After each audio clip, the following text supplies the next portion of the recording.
hasil survei itu kemudian merekomendasikan kepada calon untuk menggunakan money politik agar memenangkan pertarungan secara etika? Secara etika, kita akan membacakan Pak bahwa ada potensi money politik. Mau dilakukan atau tidak, itu dikembalikan kepada kandidatnya sendiri.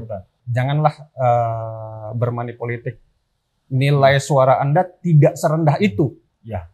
Untuk kemudian kita korbankan menjadi sesuatu yang mungkin mendatangkan ketidaknyamanan bagi kita di masa depannya. Ya salah pilih pemimpin, ya kita tanggungnya 5 tahun Pak. Minimal 5 tahun sebetulnya. Minimal 5 tahun.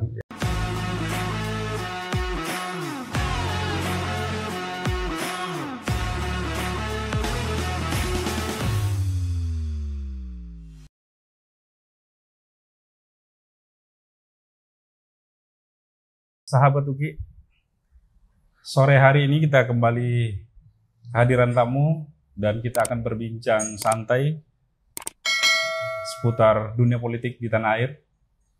Kali ini dari sisi yang berbeda, bukan dari sisi peserta pemilu, tapi dari sisi yang menentukan siapa yang akan mengisi kursi-kursi parlemen dan siapa yang akan menduduki kursi keramat di istana negara.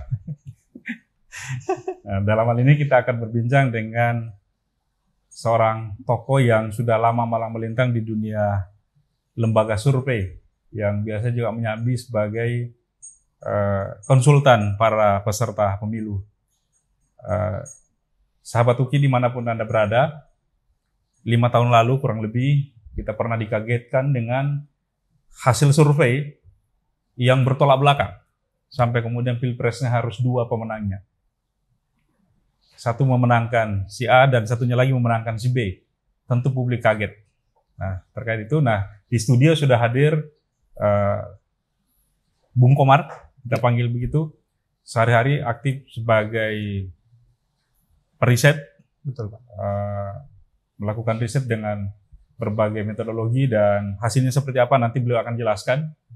Kita akan berbincang lebih jauh dengan itu dan siapa sesungguhnya beliau, nanti beliau yang akan jelaskan sendiri sebenarnya. Bung Komar siapa, dia bukan orang baru di dunia ini, tapi sudah banyak malang melintang dan sudah terlibat dari tahun 2005 ya.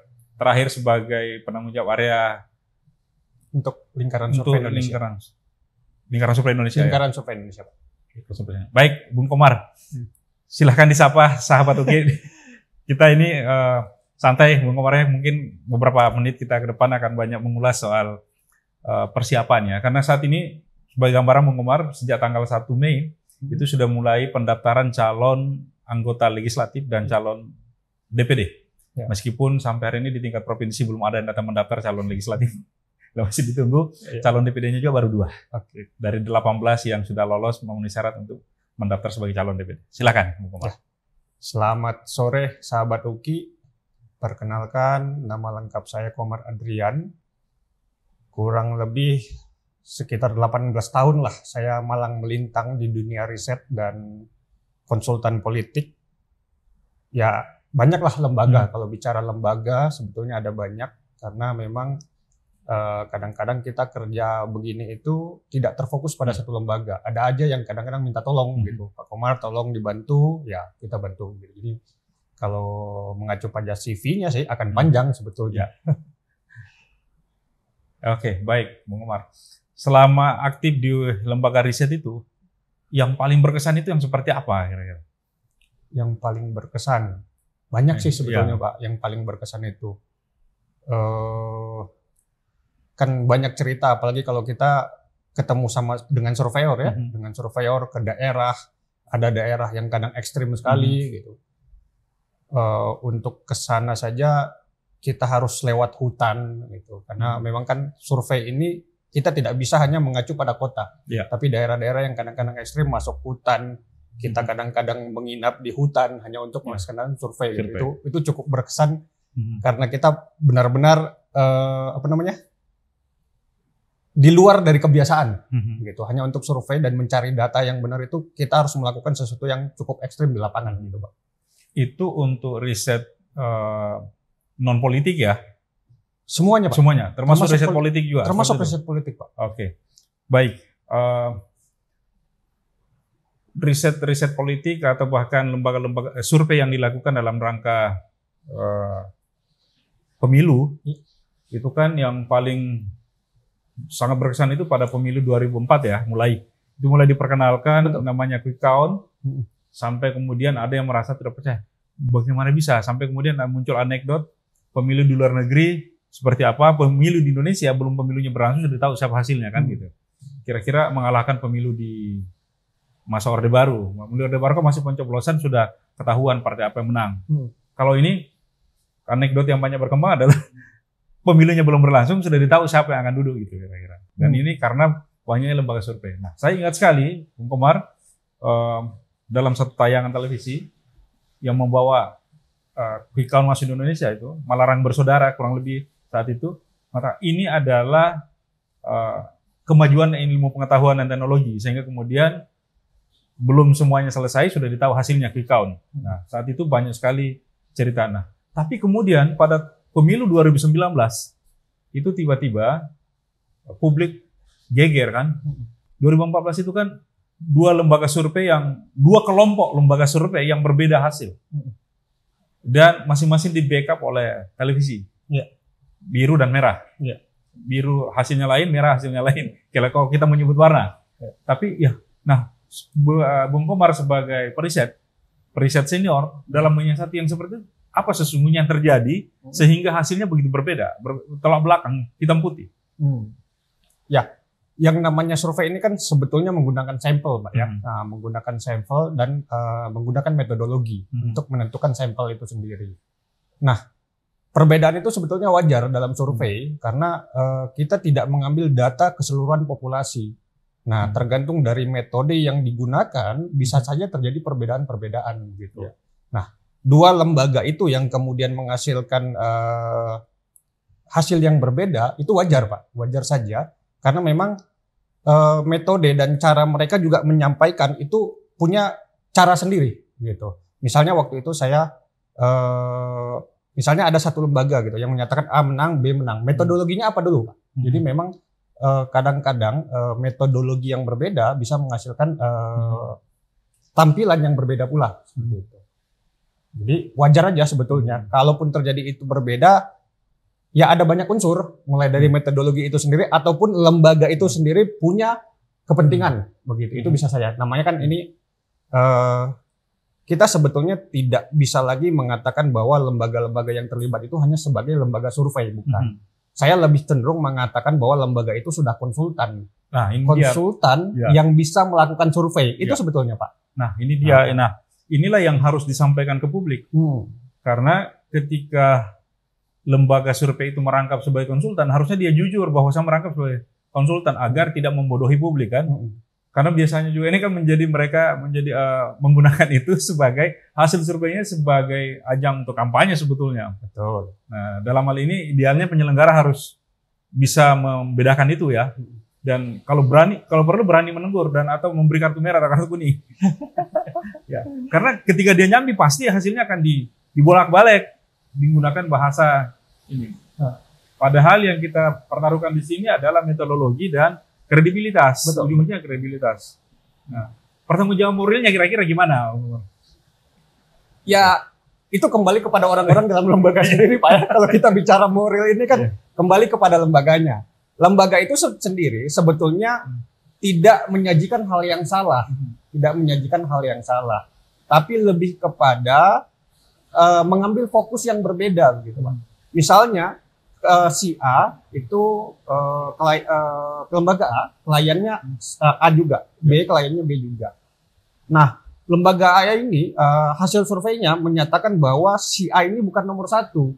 Nah, yang dia bicarakan bukan tentang nomor satunya, tapi apa yang menjadi nilai positif bagi kliennya, yang kemudian bisa memberikan citra positif. Gitu. Jadi kadang-kadang bukan surveinya yang salah, Pak.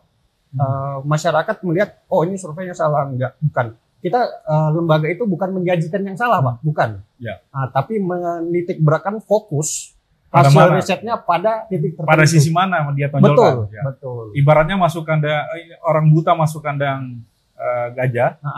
Ada yang pegang dari belalainya, maka dia mengatakan belalainya lembut tapi panjang gitu ya. Betul. Ada yang pegang gadingnya gitu ya. Ya, begitu. Jadi ini persepsi sebetulnya Pak. Bermain di persepsi. Berarti di sini adalah peran media juga. Betul. Peran media. Betul. Jadi memang bagaimana sebuah hasil survei itu dipresentasikan bukan hanya sekedar bahwa lembaga survei itu menyajikan, tapi media juga ikut berperan bahwa dia menangkapnya dari sisi apa, menyajikannya juga dari sisi apa ya. Teman-teman media juga kadang-kadang kan suka mencari sesuatu yang menarik untuk dibicarakan gitu. Ya baik, sahabat UGI dimanapun Anda berada, beberapa waktu lalu pada pemilu 2014 saya ingat sekali di hari tenang itu, saya diajak oleh teman-teman media yang lain, ayo kita buat ini Kak, tapi saya nggak mau muat, karena mereka sudah memprediksi yang akan duduk ini loh, ini sudah kampanye nih. Ya. Kalau membuat seperti itu lewat iklan, nggak boleh lewat newsroom kan? Iya. Nah, gitu. Jadi baik Bung Komar, sahabat UGI dimanapun Anda berada, saat ini kita sudah kalau di tahapan pemilu, selain tahapan pencalonan, KPU telah menyiapkan data pemilih sementara, Bung Komar. Ya, secara keseluruhan, overall pemilih di Indonesia sampai yang ditetapkan tanggal 12 April itu di tingkat kabupaten kota, itu dan di tingkat nasional tanggal 18 April jumlah pemilih di seluruh Indonesia dan di seluruh dunia itu 205 juta lebih, ya 1,5 juta di luar negeri, kemudian 115 juta di tanah Jawa, 43 juta lebih di Sumatera, Sulawesi 14 juta dan Kalimantan 12 juta serta Bali Nusra 11 juta dan sisanya di Maluku Papua itu kurang lebih 6 jutaan, 6 sampai 6,5 juta. Nah, ini adalah sebuah gambaran. Nah, kira-kira di antara semua itu 205 juta lebih itu, targetnya kalau kita mengacu pada target KPU di Renstranya adalah 77,5% partisipasi pemilih. Jadi kurang lebih 165 juta lah pemilih. Nah, ini yang akan diperebutkan oleh saat ini disebut-sebut ada 3 bakal calon presiden. Semua hasil surveinya sudah keluar. Siapa yang paling tinggi menurut survei seperti itu. Nah, kemudian sisanya akan diperebutkan oleh 585 calon anggota DPR RI. Kemudian lainnya lagi akan diperebutkan di 284 daerah pemilihan tingkat provinsi. Nah, Bung Komar, angka-angka itu kemudian sudah mulai muncul sebagai periset yang sudah senior. Apa yang harus dilakukan oleh para calon peserta pemilu 2024 agar bisa meraih kursi yang terbatas itu? Ya, kalau ditanya apa yang harus dilakukan, sebetulnya kembali ke daerah masing-masing, Pak ya. Jadi setiap daerah itu kan punya karakteristik masing-masing. Justru itulah kenapa kita melakukan survei. Gitu. Survei itu kan mencoba untuk membaca karakteristik daerah itu seperti apa, karakteristik pemilih itu seperti apa. Nah, dari hasil survei nanti kemudian akan dikeluarkan rekomendasi-rekomendasi yang bisa membantu meningkatkan elektabilitas seorang kandidat, baik kepala daerah maupun legislatif. Jadi memang tujuan survei itu. Jadi kalau saya ditanya sekarang se-Indonesia, wah ada banyak sekali nih karakteristik, Pak. Dan caranya bagaimana? Banyak juga caranya, Pak. Kita kembali ke daerah. Ada daerah yang mungkin sukanya begini, ada yang sukanya begitu. Jadi disesuaikan. Itu tujuan survei sebetulnya, Pak. Yang paling berat daerahnya daerah mana, Pak? Selama meriset belasan tahun ini. Ini berat kalau kita bicara Medan ya tetap Kalimantan dengan Papua ya, itu yang berat secara medannya. Nah, kalau secara intensitas atau istilahnya sangat dinamis daerahnya, Pulau Jawa atau kota-kota besar di Indonesia sebetulnya sangat dinamis. Gitu. Dan ada beberapa daerah yang memang menjadi kendala itu kalau kita bicara soal money politik. Nah, ada beberapa daerah itu dengan tingkat money politik yang sangat tinggi itu menjadi dinamis. Begitu. Yang Medan berat, apakah itu mempengaruhi biaya survei?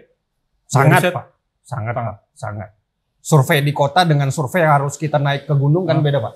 Sementara dalam metodologi risetnya, kalau ditentukan dalam metodologinya bahwa kita harus ke gunung, Pak. Kita tidak boleh kemudian meninggalkan daerah itu karena itu akan mempengaruhi akurasi survei itu sendiri. Begitu. Jadi bisa saja terjadi bahwa misalnya hasil survei A, B, C nomor 1, 2, 3. Tapi karena ada daerah yang semestinya menjadi sampling tapi tidak diambil, itu posisi bisa berubah, Pak. gitu. Jadi tidak boleh kemudian sebuah lembaga itu menghilangkan lokasi itu hanya karena bicara biayanya. Nah, dengan sebaran jumlah pemilih seperti yang saya sebut tadi, pemilih di Jawa itu 56%, 56,7%, ya 115 juta dari 205 juta, itu kurang lebih 56%, ya 56,7% lah. 1,5 juta di luar negeri. Ya. Kemudian di Sumatera 43 juta atau 21%. Dengan seperti itu, apakah seorang periset atau sebuah lembaga survei kalau mau melakukan riset, apalagi kalau dia nyambi sebagai konsultan, kira-kira apakah ini akan berpengaruh terhadap sasaran surveinya? Dengan misalnya, sudahlah deh, kalau gitu kita menangkan aja di Jawa dengan di Sumatera, sudah selesai pilpres ini, misalnya. Nah, kalau titik pemenangan bisa saja, Pak. Tapi kalau titik survei tidak bisa hanya fokus pada satu titik saja. Tapi kalau kita membicarakan keseluruhan, maka harus seluruhnya. Kecuali misalnya kita katakan, oke, kita fokus di Pulau Jawa saja, berarti kita lakukan survei di Pulau Jawa saja untuk kemudian mendapatkan data khusus Pulau Jawa, itu boleh. Tapi kalau kita bicara misalnya siapa nomor 1, siapa nomor 2 se-Indonesia, ya kita tetap harus survei se-Indonesia. Harus semua. Harus semua. Kalau pilpres mungkin ya. Tadi pilpres itu pasti klaster-klaster per pulau. Ya. Bisa lihat. Tapi kalau untuk legislatif kan lebih kecil lagi. Betul. Daerah pemilihannya. Betul. Nah, yang harus disiapkan tentu saja semakin berat medannya atau wilayahnya juga luas. Ya, dapilnya misalnya taruhlah di Sulawesi Selatan dari 11 dapil, yang terbesar dapilnya itu kan dapil 11. Betul. Dapil Luwu ya. Iya. Luwu Raya. Itu jauh sekali tuh dari dari Beloko sampai di Luwu Timur sana. Dan yang paling kecil itu kan Makassar 1, Makassar 2. Betul. Ya. Nah, berarti secara otomatis bahan bakunya ini harus beda juga logistiknya. Ya, logistiknya pasti beda. Itu jadi yang mempengaruhi harga survei mahal, medan, dan kemudian cakupan wilayah. Ya. Ada beberapa hal yang kemudian mempengaruhi harga survei itu sendiri. Ya, yang paling pertama itu adalah jumlah responden. Nah, jumlah responden ini kan berpengaruh juga pada yang namanya akurasi survei itu sendiri. Ada perhitungan khusus yang digunakan dalam menentukan jumlah responden. Nah, simpelnya kita survei 100 orang dengan 200 orang pasti beda. Biaya operasionalnya teman-teman untuk pengambilan data pasti berbeda. Nah, itu satu. Dari sisi jumlah responden itu sendiri. Nah, yang kedua yang kemudian mempengaruhi nilai survei itu sendiri adalah jumlah variabel atau jumlah pertanyaan yang akan digunakan. Nah, semakin banyak pertanyaan, semakin lama teman-teman peneliti ada di lapangan. Artinya biaya yang mereka butuhkan juga banyak. Nah, kemudian kenapa itu bisa bervariasi ya pertanyaan-pertanyaan itu? Ini kan survei sebetulnya tujuannya kita mencari informasi akan sesuatu. Jadi semakin banyak informasi yang kita butuhkan, maka semakin banyak pula pertanyaan. Dan itu tentu akan mempengaruhi nilai survei itu sendiri. Nah, hal yang lain yang kemudian mempengaruhi juga hasil nilai survei itu adalah metodologinya. Metodologinya dan cara pengambilan datanya. Nah, metodologi survei itu kan ada banyak macam lah ya sebetulnya. Ada banyak sekali. Nah, ada yang dia sangat simple, datang saja ke suatu daerah, ambil sembarang orang, itu bisa. Nah, cuman akurasinya berbeda dan tujuannya juga berbeda. Ya. Nah, ada juga yang sangat complicated, sangat kompleks gitu ya, di mana dia harus ditentukan secara bertahap. Mulai dari kita harus membicarakan jumlah populasi setiap kecamatan, setiap kelurahan, kemudian desa dan kota ada berapa banyak, jumlah perempuan ada berapa banyak. Nah, itu membuat dia menjadi lebih lebih rumit menentukan itunya. Dan akhirnya mengirim kita pada lokasi-lokasi yang kemudian jauh gitu. Nah, kalau sudah jauh lokasinya berdasarkan metodologi, otomatis biaya juga besar. Nah, kalau di kota ya kita hanya mungkin butuh sedikit biaya, tapi kalau sudah katakanlah ke Luwu Timur, ke Luwu Utara, dapil 11 itu kan pasti jauh, biaya juga lebih besar. Kemudian teknik pengambilan data. Ada banyak cara juga yang mungkin biasa kita dengar, ada yang menggunakan telepon, ada yang mengirimkan link, biasa kadang-kadang kita dapat Google Form, itu kan survei juga. Ada yang wawancara gitu. Yang paling mahal itu wawancara, Pak. Kenapa? Karena memang si surveyor peneliti itu harus datang dan menemui orang di rumah respondennya. Nah, berbeda kalau lewat telepon kan kita dimanapun, biayanya costnya lebih rendah gitu. Jadi memang itu sangat mempengaruhi gitu. Yang kemudian juga mempengaruhi dari nilai survei itu adalah quality control. Nah, quality control ini membutuhkan biaya juga yang tidak sedikit. Ya, tujuannya sebetulnya untuk memastikan bahwa survei ini dilakukan dengan benar dan baik. Jadi bukan hanya benar tapi juga baik, bukan hanya baik tapi benar juga gitu. Nah, sehingga ada berbagai macam rangkaian pekerjaan yang sifatnya quality control, mulai dari pengawasan ketika survei sampai pengujian kembali hasil survei itu sendiri gitu, dan itu mempengaruhi dari nilai survei itu sendiri. Nah, hal terakhir yang juga berpengaruh besar pada nilai survei itu adalah sendiri sumber dari penelitinya. Nah, kadang-kadang kita harus menggunakan peneliti yang tidak berasal dari lokasi setempat, lokasi luar gitu. Tujuannya ya supaya tidak terjadi konflik interest. Misalnya kita mau survei pilkada Luwu Timur, kalau kita ngambil tim dari sana, dikhawatirkan ada konflik interest. Mau tidak mau kita ngambil dari Makassar. Ya begitu. Akhirnya kan biayanya kita kirimnya dari Makassar gitu. Nah, itu mempengaruhi sekali Pak sebetulnya nilai survei itu. Nah, ini dalam penentuan sampel untuk survei, itu apakah semua kategori usia atau ada kategori usia tertentu? Sebetulnya lebih kepada orang yang punya hak pilih Pak. Pemilih ya? Iya, betul. Karena memang kan yang kita uji ini adalah pemilih. Begitu. Kalau apalagi survei politik. Survei lain ada sebetulnya yang tidak, tapi kan tergantung surveinya. Berarti sasaran survei nanti kalau pemilu nanti adalah yang 205 juta itu? Betul. Ya. Oke. Baik, sahabat UKI dimanapun Anda berada. Sebagai gambaran buat kita, dari 24 kabupaten kota di Sulsel, pemilih kita itu sampai hari ini adalah 6.727.000.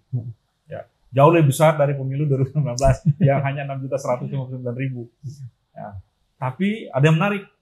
Dari 24 kabupaten kota, itu 5 kabupaten lebih banyak laki-laki, yaitu Toraja Utara, Endrekang, Luwu Timur, dan yang terbaru, ini data terbaru, Luwu Utara juga sudah lebih banyak pemilih laki-lakinya. Sebelumnya lebih banyak pemilih perempuan. Sisanya didominasi pemilih perempuan. Nah, apakah jumlah pemilih yang perbedaan jenis kelamin ini itu ada juga dampaknya dalam lakukan riset? Pilihan-pilihannya? Ada. Di mana kalau banyak laki-laki orientasinya lebih kemana ini? Ya, Pak Komar. Kalau ini kan sebetulnya kembali ke metodologi Pak ya. Ada metodologi yang memang membuat klaster dari sisi jenis kelamin. Nah, kalau memang metodologinya membuat klaster dari sisi jenis kelamin, maka memang itu harus dilakukan Pak. Tapi ada juga yang tidak gitu. Nah, kebetulan yang kita lakukan memang kita ingin membaca kandidat ini disukai oleh perempuan atau laki-laki, jadi pasti ada Pak. Dan itu berpengaruh pada proporsi respondennya itu sendiri. Jadi misalnya jumlah responden 100, tapi karena jumlah laki-laki katakanlah 60% dari populasi, maka responden yang kita gunakan harus 60% juga laki-laki, 40% perempuan begitu. Apakah ada korelasi antara jumlah anggota parlemen laki-laki dan perempuan di Sulsel misalnya dengan materi-materi atau metodologi riset? Nggak ada sih Pak, nggak ada. Jadi mau laki-laki mau perempuan di banyak daerah juga sebetulnya penerimaan laki-laki atau perempuan tidak berbeda jauh. Lebih kepada sebetulnya karakter orang itu sendiri. Jadi memang pada kapasitas calonnya ya. Betul. Itu yang paling menentukan, bukan pada jenis kelamin. Bukan. Jenis kelamin itu bukan menjadi unsur yang utama. Lebih kepada kemampuan seseorang dan kemudian karakter orang. Karakter orang itu yang menjadi poin utama ketika masyarakat menentukan pilihannya. Kalau rekam jejaknya masuk? Rekam jejaknya juga termasuk. Itu maksudnya kemampuan dan karakter itu termasuk rekam jejak. Kalau rekam jejaknya karakternya misalnya ada cacat, ya itu mempengaruhi. Misalnya yang biasa bermasalah itu kan ketika terkait kasus hukum. Nah, kasus hukum itu biasanya menjadi pertanyaan bagi masyarakat dan itu sedikit banyak mempengaruhi. Ya, pada pilkada 2018 kemarin kan, di antara semua yang bertarung, tiba-tiba kan muncul tokoh baru. Ya. hasilnya kita sama ketahui bersama 2018 di Sulsel, toko baru dan ada toko lama, tapi toh juga tidak bisa mengalahkan toko baru ini. Betul. Padahal kalau boleh dibilang di dunia politik dia pendatang baru, ya meskipun di kabupaten dia sudah 2 periode misalnya ya, Iya. karena di Pilgub Sulsel.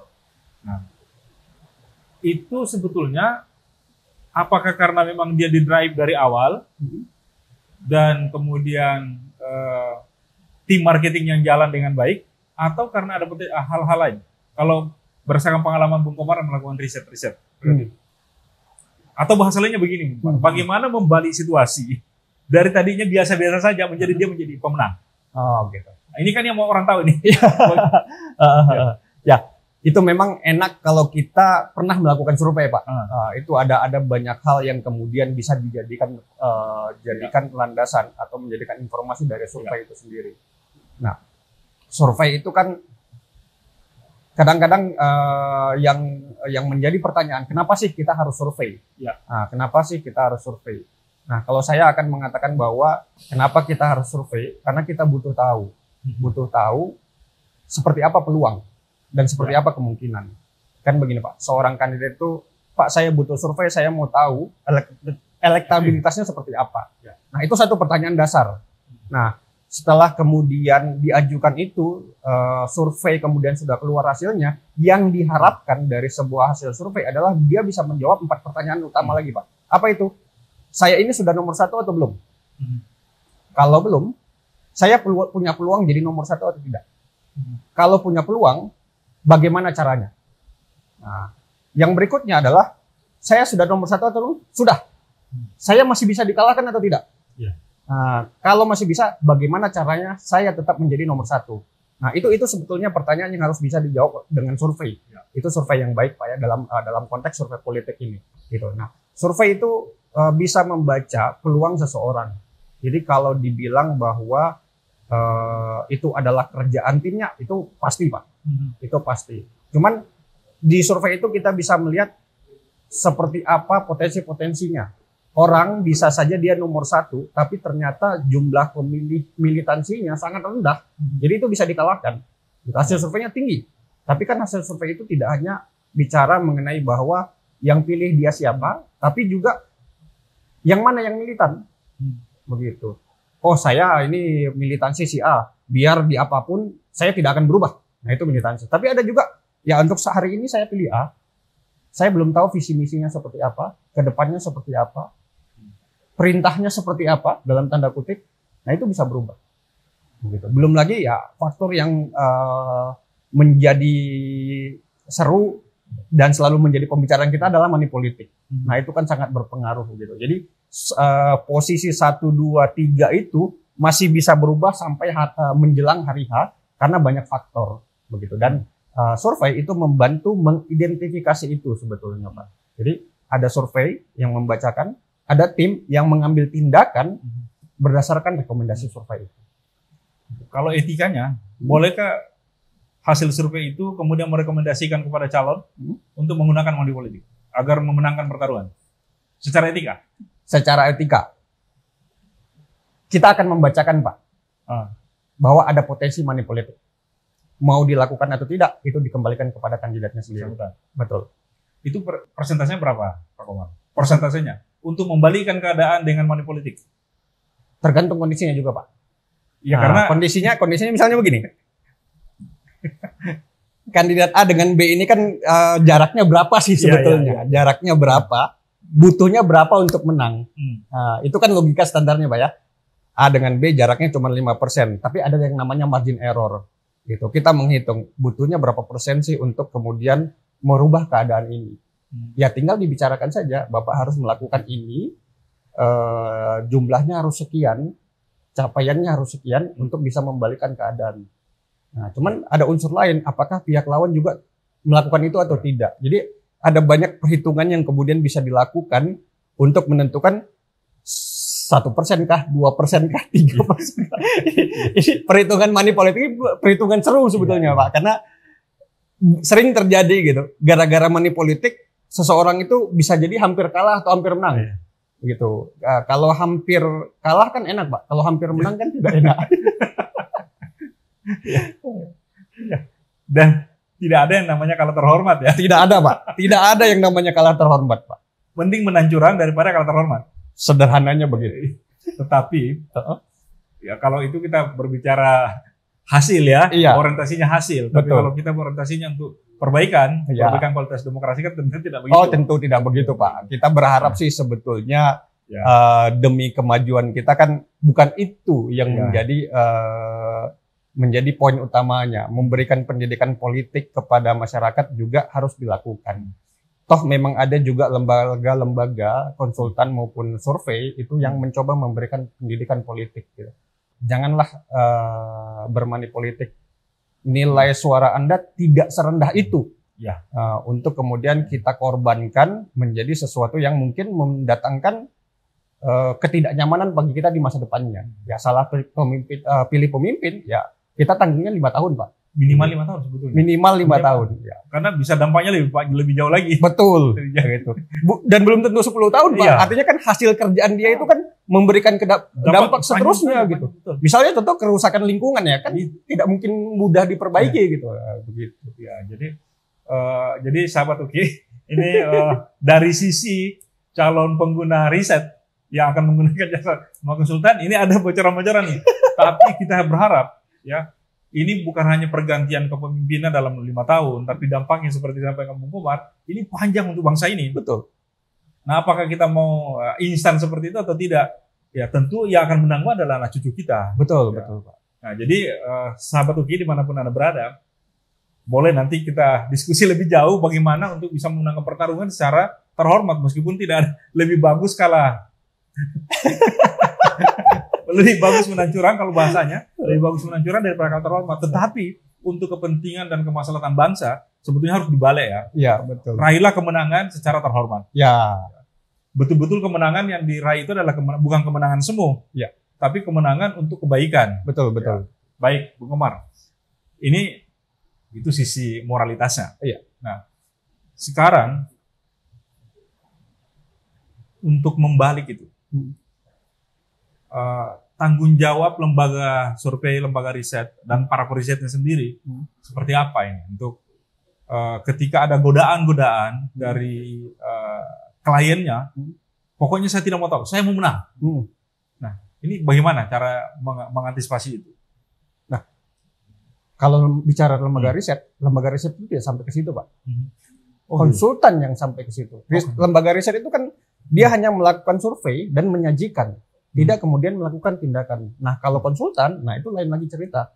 Nah, konsultan itu bisa melakukan tindakan dan itu kembali pada konsultan itu sendiri. Apakah mereka membuat batasan bahwa ini sesuatu yang tidak kami lakukan, Pak. Ini sesuatu yang kami lakukan. Dan ada lembaga yang seperti itu. Artinya ada lembaga yang membatasi diri bahwa kami tidak melakukan yang seperti ini, Pak.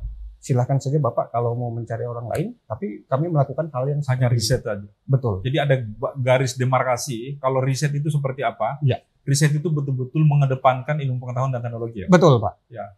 Jadi di situ ada nilai integritas. Ya? Betul. Ada kode etiknya yang tidak bisa dilanggar. Nah, kalau mau melangkah lebih jauh, itu sudah bukan ranahnya riset. Ya. Itu sudah ranah konsultan. Betul. Jadi inilah perbedaan riset Betul. dan konsultan. Ya, ya. Oke. Baik, Bung Komar. Selama ini enak mana jadi lembaga riset? Enak sebagai periset atau sebagai konsultan, Pak? Dua-duanya seru sih, Pak, sebetulnya. Ah. Masing-masing punya tantangan yang unik gitu. Kita sebagai periset ini kan menemukan sesuatu yang menarik kadang-kadang. Hasilnya begini gitu. Kita juga kadang-kadang terpanggil untuk memberikan sesuatu yang positif sehingga ketika kita melompat sebagai konsultan, kita berharap melakukan sesuatu secara positif juga untuk istilahnya mendudukan seseorang yang memang kompetensinya bagus untuk duduk sebagai kepala daerah ataupun anggota legislatif. Kita punya harapan seperti itu, Pak. Jadi sehingga survei ini, ini bagus. Kita pelajari bagaimana orang atau kandidat atau klien kita, nah ini klien bagus. Kenapa kita tidak dudukkan? Nah, itu menjadi hal yang menarik. Itu bagi kita yang kemudian periset yang juga mampu melakukan tindakan konsultan, itu ada kepuasan tersendiri ketika kita berhasil mendudukkan orang yang sebetulnya bagus, Pak. Itu menarik sebetulnya. Begitu. Ada ya? Ada, Pak. Untuk menghasilkan riset seperti itu yang apa adanya, orang kan selalu menyebutnya biasanya dilakukan oleh riset-riset perguruan tinggi. Bahwa ini lembaga independen yang melakukan. Cuma kan biayanya berat. Ya, biayanya besar dan siapa yang harus nanggung kan gitu kira-kira. Padahal untuk perbaikan bangsa ini kan itu kita butuhkan. Paling tidak negara melakukan itu. Kira-kira di Sulsel itu siapa atau sosok mana yang cocok dan kemudian hasilnya pasca pemilu berapa yang masuk dan berapa yang tidak. Itu Bung Komar selama aktif sebagai periset itu pernahkah melakukan hal itu yang terpisah dari lembaga tempatnya bekerja, tapi sambil jalan memanfaatkan anggaran yang ada ini membuat riset-riset mandiri yang kemudian dievaluasi setiap 5 tahun atau setiap selesai kontestasi satu musim. Misalnya ini kan nanti 2024 baru ada pilkada serentak ya, dan itu pilkada serentak untuk tidak ada lagi berbeda-beda kan. Kemarin kan misalnya di 2020 hanya 270 daerah pemilihan, nanti 2024 ini sudah 514 kabupaten kota dan 38 provinsi, semua serentak. Nah, itu pernah dilakukan nggak itu kira-kira? Survei misalnya begini, di awal dilakukan riset bahwa idealnya adalah ini yang akan seperti ini kira-kira hasilnya. Tapi setelah kontestasi, setelah pemilu atau setelah pemilihan, hasilnya ternyata berbeda. Nah, itu pernah nggak dievaluasi seperti itu, dianalisis? Pernah. Dan ada aja kejadian seperti itu, Pak. Artinya memang ada sesuatu yang jalannya itu menjadi tidak sesuai dengan yang kita harapkan gitu. Artinya kan ya namanya kita bicara kampanye ini kan ketika kampanye dengan realitas itu kadang-kadang bisa berbeda. Kandidat yang kita hadapi juga bisa saja adalah dua sisi mata uang yang berbeda. Kampanye dia sisi yang satu, yang setelah duduk ya sisi yang berbeda lagi, ada saja sebetulnya. Atau sama balik begini, Bung Bang. Pernahkah melakukan riset lalu kemudian hasil riset itu berbeda dengan hasil yang di lapangan? Hasil yang keluar, misalnya meriset soal pemilu nih. Nah, hasilnya sudah dibuat seperti ini, tapi kemudian berbalik ke hasil yang ini, lalu kemudian dikomplain oleh pemesan riset. Oh, ada. Ada. Jadi misalnya sebelum pemilihan hasilnya ABC. Ya. Nah, ternyata setelah pemilihan hasilnya BAC gitu. Ya. Ada, Pak. Ada seperti itu. Nah, kalau komplain pasti ada komplain. Kok hasilnya bisa berbeda? Nah, kadang-kadang orang mengatakan bahwa surveinya salah. Gitu. Surveinya salah itu. Bapak melakukan survei yang salah atau tidak benar gitu. Sebetulnya bukan salah atau tidak benar, Pak. Tapi lebih kepada bahwa survei itu sudah kadaluarsa. Jadi survei itu ada waktunya. Ya. Survei itu ada waktunya, tidak berarti bahwa survei sebulan lalu itu akan sama sebulan kemudian. Enggak akan sama gitu. Kenapa? Simpelnya begini, Pak. Kita kan melakukan survei tujuannya adalah mencari informasi. Tujuannya juga untuk peningkatan. Survei apapun itu, Pak. Survei politik, survei marketing. Tujuan survei itu adalah mencari bagaimana melakukan peningkatan. Nah, ketika kemudian sudah hasilnya keluar, ada rekomendasi untuk meningkatkan. Otomatis bulan depan berubah karena memang mau ditingkatkan. Ada sentuhan-sentuhan yang dilakukan. Betul, Pak. Gitu. Terhadap Jadi, rekomendasi itu. Betul. Jadi nggak usah jauh-jauh lah. Konsultan politik saja. Kalau misalnya, Pak, Bapak bukan nomor 1. Oke, bisa saya nomor 1? Ada peluang, Pak. Oke, bagaimana caranya? Oke, kita lakukan. Nah, seorang yang melakukan survei tapi juga konsultan, dia sendiri yang berpikir bagaimana membuat hasil survei yang dia lakukan kadaluarsa juga. Begitu. Jadi memang hasil survei itu ada waktunya. Makanya kadang-kadang kita lihat di hasil survei di lembaga-lembaga yang besar dan kompetensinya bagus, dia menyertakan waktunya kapan. Gitu. Itu sebetulnya harapan juga masyarakat menilai itu bahwa ada waktunya. Jadi justru kita harus bertanya kalau misalnya ada hasil survei tidak ada waktunya. Ini kapan ini sebetulnya? Ya, kapan surveinya diambil? Iya, kapan surveinya diambil? Jangan sampai ini survei yang entah tahun kapan atau kapan dan udah tidak relevan. Gitu. Jadi memang survei itu ada waktunya yang memang harus kita paham bahwa kalau bulan lalu ya ini data yang diambil bulan lalu, bukan data hari ini. Nah, kalau mau ditanya hari ini ya hari ini lagi harus disurvei lagi. Maka harusnya pertanyaan andai tanggal sekian pemilihnya, maka hasilnya seperti ini. Betul. Nah, ini yang kadang tidak. Sekarang media juga sengaja menutupi. Terlepas sengaja menutupi atau apa gitu, Pak. Ada teman-teman media. Kalau sengaja menutupi, ya lumayan. Ya. Berarti dia ini medianya sebagai timnya. Tapi kalau dia tidak mengungkap itu karena tidak tahu, itu yang bahaya. Nah, itu sebetulnya. Di situ kualitas medianya. Betul, betul, betul. Nah, makanya sahabat Uki, di sejumlah media mainstream itu menjadi kewajiban kalau mau memuat hasil survei harus ditanya metodologinya seperti apa, Betul. kapan pengambilan sampelnya, Betul. risetnya dilakukan, lalu kemudian siapa yang membiayai riset itu. Itu penting karena dari siapa yang membiayai riset itu akan ketahuan sebetulnya ini pesanan atau bukan. Jadi sahabat Uki dimanapun Anda berada, hati-hati dalam membaca survei. Betul. Ya, hati-hati dalam menelan informasi tentang hasil survei. Hari ini siapa calon presiden yang paling berpeluang? Itu dilihat kapan surveinya dilakukan. Lalu kemudian siapa yang membiayai survei itu? Nah, ini ada pertanyaan, Bung Komar. Kenapa biasanya, ini contoh nih, hasil pilkada Jakarta. Itu kan di survei-survei sebelum-sebelumnya itu kan pemenangnya, tidak usah kita sebut nama, pemenangnya selalu, hasil survei selalu paling belakang. Tiba-tiba dia masuk ke putaran kedua dan dia memenangkan. Dan ada informasi yang mengatakan bahwa ketika disebut plus minus 5, dia diambil minusnya, yang lawannya diambil plusnya. Betulkah seperti itu? Ya, itu konsep margin error sebetulnya, Pak. Ya. Nah, jadi memanfaatkan margin error. Cara membacanya begini, Pak. Jadi margin error itu sebetulnya menunjukkan bahwa angka itu bisa naik, bisa turun, atau bisa turun sejumlah margin error itu. Nah, biasa kan kita pakai margin error itu 4,8. Artinya sebetulnya untuk kemudian kita hampir bisa memastikan, Pak ya, bahwa orang itu 1 dan 2 itu ketika mereka bedanya minimal 10% aja. Nah, itu hampir tidak bisa berubah. Begitu. Tapi kalau misalnya jarak keduanya masih 5%, ya satu dikasih turun, satu dikasih naik kan berubah. Masih jauh jaraknya.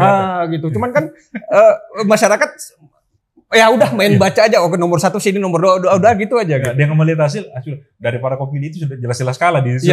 Padahal sebetulnya angkanya mepet, itu bahkan bisa sebaliknya. Bisa sebaliknya, Pak. Karena memanfaatkan yang satu diambil minusnya, yang satu diambil positifnya. Betul. Jadi berubahlah posisinya itu. Jauh lah jaraknya. Padahal sesungguhnya sebaliknya. Betul.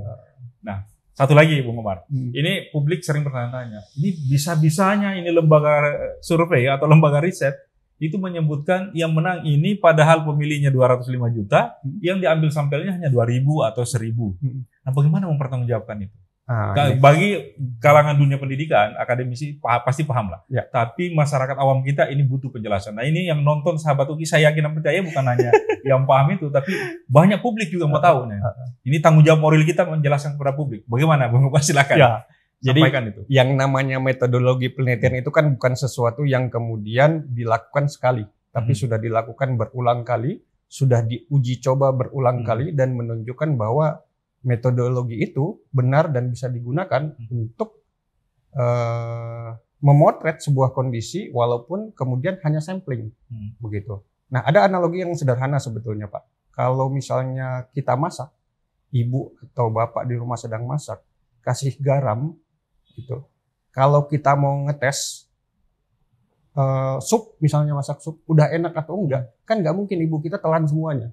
Itu habis, Pak, bukan ngetes namanya. Gitu. Tapi dia aduk dulu garamnya, dia ambil 1 sendok saja, sendoknya. Dia cicip, oke, sudah enak.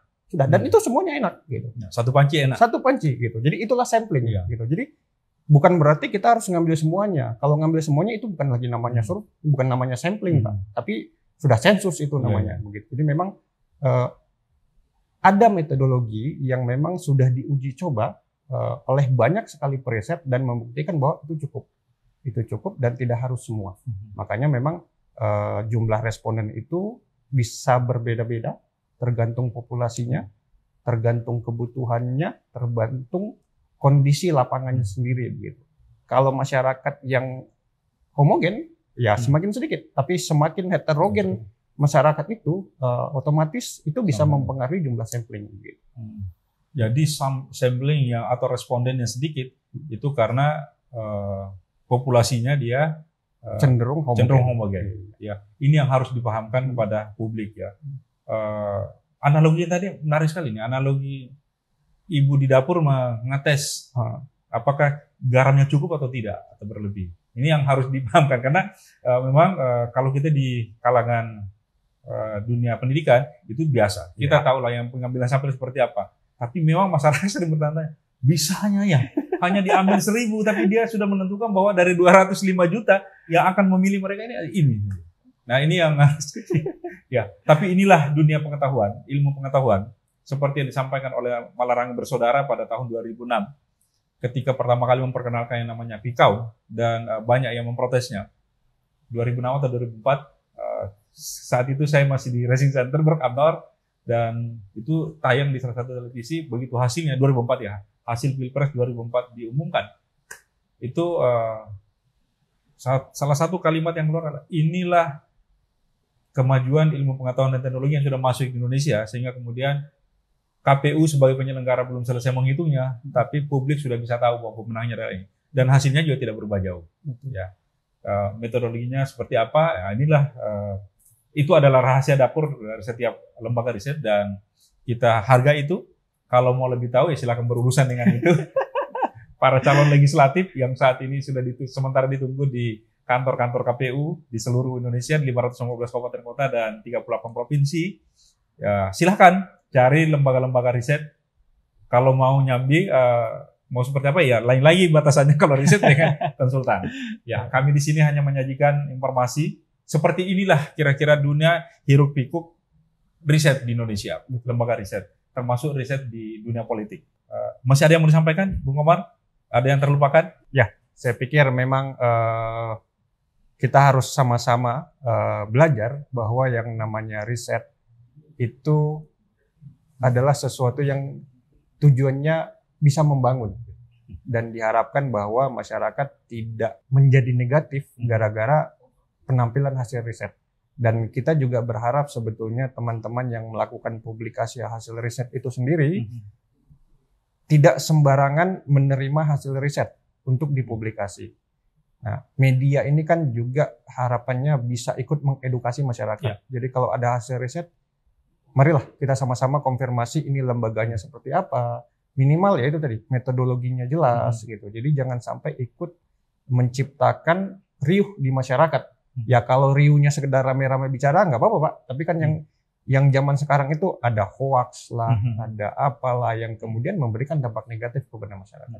Jadi marilah kita sama-sama lebih cerdas, kemudian mencoba untuk lebih menilai survei itu secara lebih baik, kemudian menilai juga lembaga-lembaga survei yang melakukan survei itu dengan lebih baik pula. Lihat track recordnya, agar kita tidak salah arah yang kemudian menciptakan dampak negatif. Ya, jadi risetnya tidak salah. Risetnya tidak salah. Karena riset itu berbasis ilmu pengetahuan, metodologi yang terukur, jelas. Yang salah biasanya adalah cara penyampaian atau cara menerimanya malah. Betul. Ya. Jadi sekali lagi, sahabat UKI dimanapun Anda berada, hati-hati dalam membaca riset, apalagi meneruskan hasil riset itu. Ya, jangan sampai kemudian meneruskan hoax. Ya, betul. Informasi yang keliru. Nah, yang paling terakhir, Bung Komar, dengan riset, hasil-hasil riset yang dilakukan selama ini, itu kan masih banyak hasil-hasil riset yang belum tertindaklanjuti. Ya, ini menjadi keprihatinan kita bersama bahwa ada banyak sekali sebetulnya hasil-hasil riset yang bagus, tapi itu tidak diketahui oleh publik, lalu kemudian ya menjadi mubazir. Nah, agar itu tidak mubazir, apa yang harus dilakukan? Baik oleh perisetnya sendiri maupun oleh kita semuanya. Hasil riset yang bagus itu kan bisa membangun. Memang harus ada kerjasama antara masyarakat, periset, dan pemerintah untuk kemudian menggunakan hasil riset itu untuk kebaikan sama-sama. Kita tidak boleh membiarkan sebuah informasi yang bagus begitu saja tanpa ada tindakan. Memang sebetulnya publikasi-publikasi itu pun kita harapkan memberikan informasi yang jelas kepada masyarakat dan siapa saja bahwa ada loh sesuatu yang bagus yang bisa kita lakukan berdasarkan hasil dari. Ayo kita lakukan. Kalau Anda mampu melakukannya, silakan lakukan. Nah, pemerintah juga bisa melihat itu dan mulai merancang. Karena kan memang sebetulnya riset tidak dalam ranah politik juga ada banyak. Yang tujuannya memang untuk mengetahui kondisi dan melakukan perubahan untuk menjadi lebih baik dan lebih baik lagi seperti itu. Jadi harus memang sebuah kerjasama yang baik antara periset, pemerintah maupun masyarakat. Ya, itu untuk secara umum ya. Sekarang kalau kita tarik riset politik, agar bangsa ini tidak terpecah belah, lalu kemudian termakan hoax, haruskah penyelenggara menyiapkan regulasi yang mensertifikasi lembaga riset ini lembaga riset politik yang betul-betul riset, ini lembaga riset yang menyambi sebagai konsultan? Itu ide yang bagus kalau menurut saya, Pak. Itu ide yang bagus, sehingga kemudian tidak bisa lembaga riset itu sembarang saja melemparkan informasi begitu. Jadi itu juga bisa membantu masyarakat untuk membuat penilaian, untuk memilah bahwa oh ini tidak jelas nih lembaga risetnya, jadi jangan terlalu diikuti begitu. Tapi kalau bagus ya tidak ada masalah. Cuman memang kembali bahwa sekali lagi lembaga riset dan konsultan itu dua hal yang berbeda, Pak ya. Jadi harus dipisahkan. Memang harus dipisahkan, harus jelas bahwa oh ini konsultan yang menyajikan hasil riset. Karena mereka memang bisa melakukan riset. Oh, konsultan juga sebetulnya butuh riset untuk menghasilkan strategi yang baik. Mengatur strateginya. Betul gitu. Jadi tidak ada masalah sebetulnya. Yang kemudian adalah persepsi yang muncul. Nah, kalau ada aturan-aturan seperti itu, masyarakat, oh ini konsultan. Walaupun dia mengeluarkan hasil risetnya benar. Sekali lagi hasil risetnya benar. Tapi penyampaiannya, titik fokusnya kemana, itu yang ada muatan-muatan kepentingan. Betul. Muatan-muatan itu ya silakan dinilai kembali oleh masyarakat. Apakah kemudian memberikan dampak yang baik pada mereka atau tidak. Jadi tidak ada masalah kalau misalnya lembaga penyelenggara pemilu di 2024 ini mengeluarkan sebuah regulasi yang mengklaster dengan jelas terang-benerang lembaga riset mana yang riset betul-betul politik dan mana yang konsultan. Saya pikir agar itu publik tidak termakan hoax ya. Dan itu. kita tidak terpecah belah lagi dalam politik identitas dan sebagainya. Kan biasanya kan hasil riset ini dibuat sedemikian rupa sehingga kemudian ya berwarna-warni nih. Kita ada politik identitas macam-macam dan sebagainya. Ya kemarin ada istilah apa dan sebagainya. Saya kira itu ya Bung Komar. Jadi tidak ada masalah ya kalau dari periset Bung Komar, dari komunitas riset mudah-mudahan ya. Kan ada lembaga kita ini yang kemarin, BRIN. Gimana dengan itu? Peran BRIN dalam menata dan menertibkan lembaga-lembaga riset di Indonesia gimana? Bung Komar sendiri sebagai periset pernah nggak berhubungan dengan? Belum pernah, cuman kayaknya perlu ditingkatkan karena masih terjadi kondisi-kondisi yang membingungkan gitu. Masih muncul hasil-hasil survei yang susah dipertanggungjawabkan gitu. Jadi memang butuh lebih penertiban lagi. Ini minimal semacam sertifikasi atau apa akreditasi atau gimana? Boleh gitu, sertifikasi atau minimal ada list yang kemudian masyarakat bisa ngecek, oh ini loh lembaga yang ini gitu. Nah, ini arahnya kemana, ini arahnya kemana. Jadi kita menjelaskan kepada publik ya. Oke, baik. Saya kira demikian sahabat UKI. Kurang lebih sejam kita sudah berbincang di sini. Untuk kali ini sore hari ini kita bersama dengan Bung Komar, periset yang sebetulnya masih muda, cuma memang pengalamannya sudah lama. Dan insya Allah kita akan lihat nanti seperti apa sahabat UKI dimanapun Anda berada. Sekali lagi kalau menemukan informasi soal hasil-hasil riset, jangan ditelan mentah-mentah, tapi paling tidak pelajari kapan risetnya dilakukan, kemudian bagaimana metodologinya. Biasanya kan disampaikan secara jujur ya, metodologinya seperti apa. Jangan-jangan yang kita baca adalah riset yang kadaluarsa. Saya kira demikian, sahabat UKI dimanapun Anda berada. Berikan informasi ke kami jika apa yang kami kupas ini kurang berkenan, agar kami bisa memperbaiki ke depan. Dan jangan lupa senantiasa untuk memberikan tanggapan dan komentar terhadap informasi-informasi yang kami sajikan melalui catatan jurnalis Sukriyansa. Selamat sore, Assalamualaikum warahmatullahi wabarakatuh.